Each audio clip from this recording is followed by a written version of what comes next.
Why did he feel it was necessary to order such activities?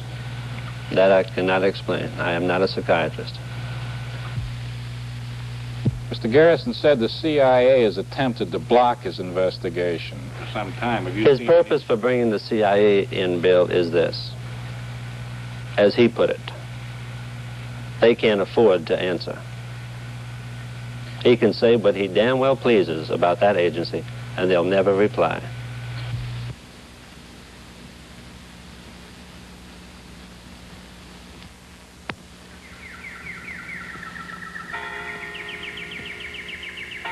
The engineers at Whirlpool have a theory about air conditioners. If they'll work in Panama, they'll work in Pennsylvania. So we set up a testing station in Panama. Not in any territory, though. We just loaned air conditioners to some of the local natives. Besides being the only humane thing to do, it got us the most dedicated air conditioner testers in the world. They usually run those machines 24 hours a day. And if that abuse doesn't kill the compressor, and if Panama's humidity doesn't corrode the coils, we've definitely got a good machine. So everybody's happy. We know just how much of a beating Whirlpool air conditioners can take. And as for the natives, they aren't restless anymore.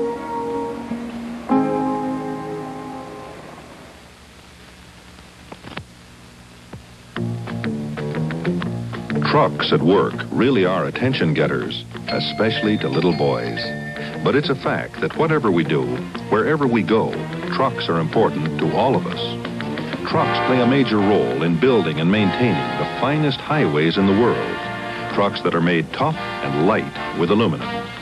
And to carry the fuel that keeps our cars running, big gleaming tank trucks roll day and night. And then there are the trucks that carry the food we eat, the clothes we wear. Trucks that move millions of pounds of goods, millions of miles every day. Yes, practically everything we need, as well as those little things we all enjoy, travel by truck.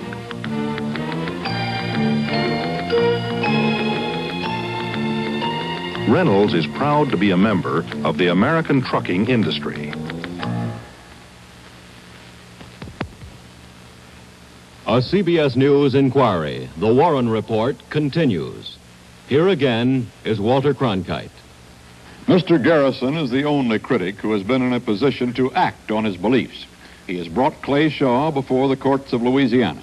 And until that case is tried, we cannot, with propriety, go deep into the details of the evidence or reach any final conclusions concerning the case or the allegations concerning Clay Shaw. Mr. Garrison's public statements, however, and there's been no shortage of them, are fair targets. They have consistently promised startling proof. But until the trial, Mr. Garrison's promises remain just that and cannot be tested. But the whole atmosphere of his investigation and the charges that have been made by news organizations concerning it are not such as to inspire confidence. It may be that Garrison will finally show that there was a lunatic fringe in dark and devious conspiracy. But so far, he has shown us nothing to link the events he alleges to have taken place in New Orleans and the events we know to have taken place in Dallas. Those events, the events surrounding the assassination itself, we have now examined to the best of our ability. On Sunday night, we considered whether Lee Harvey Oswald had shot the president. We concluded that he had. Last night, we asked if there was more than one assassin. We concluded there was not, and that Oswald was a sole assassin. Tonight, we've asked if there was a conspiracy involving perhaps Officer Tippit, Jack Ruby, or others. The answer here cannot be as firm as answers, partly because of the difficulty cited in the Warren Report of proving something did not happen, but partly, too, because there remains a question as to just what Jim Garrison will produce in that New Orleans courtroom. But on the basis of the evidence now in hand, at least, we still can find no convincing indication of such a conspiracy. If we put those three conclusions together, they seem to CBS News to tell just one story. Lee Harvey Oswald, alone and for reasons all his own, shot and killed President Kennedy. It is too much to expect that the critics of the Warren Report will be satisfied with the conclusion CBS News has reached, any more than they were satisfied with the conclusions the Commission reached. Mark Lane, for example, the most vocal of all the critics, has a theory of his own. If you would give us briefly, Mr. Lane, your version of what happened there that day. Well, I think, if I can use this model, I think the evidence indicates, of course, the car came down Main, up here, and down Elm Street, and was approximately here when the first shot was fired. The first shot struck the president in the back of the right shoulder, according to the FBI report, and indicates, therefore, that it came from someplace in the rear, which would include the possibility of it coming from the book depository building. The second bullet struck the president in the throat from the front, came from behind this wooden fence high up on a grassy knoll. Two more bullets were fired. One struck the Main Street curb and caused some concrete or lead to scatter up and strike a spectator named James Tague in the face. Another bullet fired from the rear struck Governor Connolly in the back. As the limousine moved up to approximately this point, another bullet was fired from the right front, struck the president in the head, drove his body to the left and to the rear, and drove a portion of his skull back and to the rear. 5 bullets fired from at least 2 different directions, the result of a conspiracy. An even more elaborate William Turner, a former FBI agent who has become a warm supporter of District Attorney Garrison. Now, what happened there was that the Kennedy motorcade coming down there, the Kennedy limousine, there were shots from the rear, from either the Dallas School Book Depository building or the Dal Mart or the courthouse. And there were shots from the grassy knoll. This is triangulation. There's no escape from it if it's properly executed. I think that the massive head wound where the president's head was literally blown apart came from a quartering angle on the grassy knoll.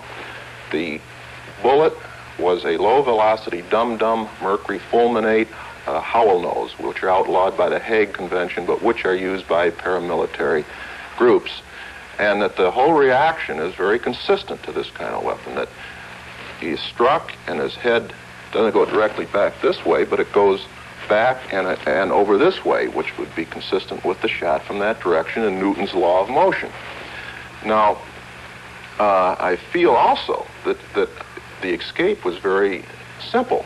Number one, using a revolver or a pistol with the shells do not eject. They don't even have to bother to pick up their discharged shells.